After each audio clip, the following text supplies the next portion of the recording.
Hello students. Hello, sir. So today we are going to see about a new topic in the finite element methods. So far we have seen about the one-dimensional element. So today we are going to see about the two-dimensional element. So in the two-dimensional element we are going to see about truss element. So truss element is one of the type of finite element. In truss element you can see example of truss element is that mobile phone towers, right? So then ladders are examples of the truss element. So in truss element today we are going to see a problem. In that we are going to find the unknown displacement. So this is what the problem we are going to see today. So coming to the problem is given. So this is the element that is given in the question.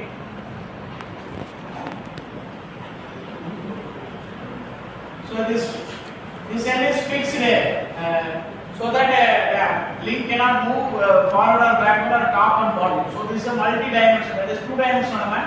So x and y axis we have to calculate the movements. So here it will not move at any point. So that is what it is fixed. And there is a applied load that is acting at that point, junction point.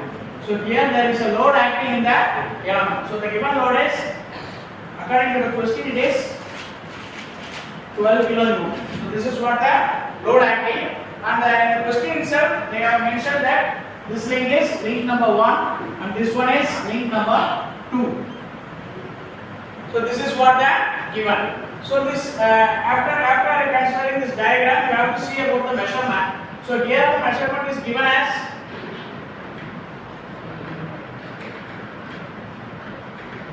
the distance is given.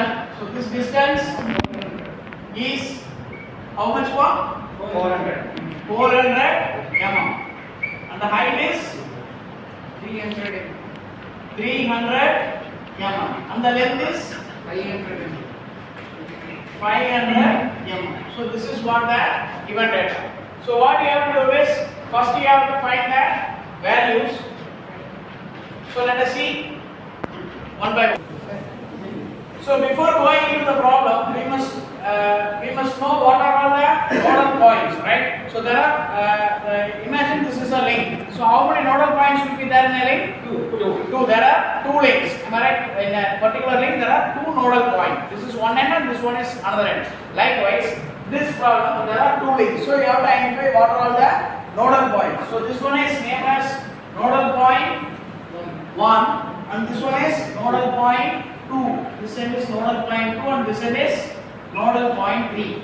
If there is nodal point, then you have to specify the axis values. So in order to specify the axis value, you must know x and y axis. So I am writing here the nodal point, that is node, and here it is x and y, which means, listen, so for nodal point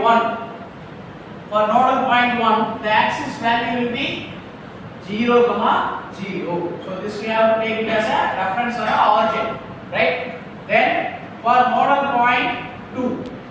So for nodal point 2, you must know the graph. So if you draw the graph, this is the graph. So in the graph sheet you can name it as plus x, and here it is minus x, and here it is plus y, and here it is minus y. So this theorem you have to follow here, and you have to name accordingly, right? So x1 is 0, y1 is 0, which is representing nodal point 1. Similarly for nodal point 2, x2 means you have to refer nodal point 2. So nodal point 2 is located here. So what is the distance in x-axis? 500 mm. So 500 mm goes to the left hand side, which means from origin point to left hand side we will call it as negative x. So you will call it as minus 500 mm. Right? Then the y-axis stays in the same origin point, so it is 0. Next, similarly for point number 3, that is nodal point number 3. So if it is nodal point number 3, how will you answer? So here it is nodal point number 3, right? So what is the x value?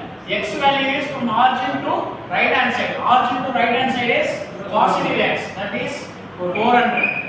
And y is from origin to downward direction. From origin to downward direction it is negative y, which means negative 300 mm. So this is how you have to name the